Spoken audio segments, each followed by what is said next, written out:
চলেন আপনাদেরকে দেখাই রান্না করার বিষয়ে। প্রতিনিয়ত কিন্তু মহিলাদের রান্না করার জিনিস মানে পারফেক্টভাবে লাগে হচ্ছে চামচ হাতা যেটা বলে সেটা।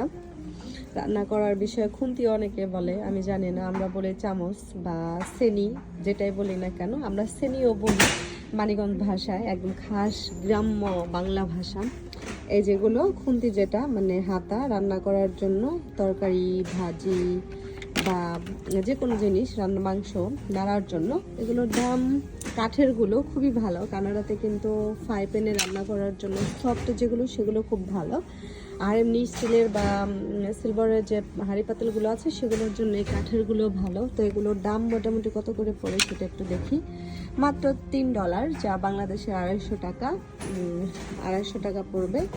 আমার কাছে মনে হয় যারা কানাডাতে আসতে চান বা নতুন, তাদের এগুলো আনতে হবে না। অনেক মহিলারা আছে সংসারের জিনিস অনেক পছন্দ করেন, সেক্ষেত্রে আনার দরকার নেই। কানাডা ডলারের মতো এগুলো অ্যাভেলেবেল পাওয়া যায় এবং কি খুব দামে কম।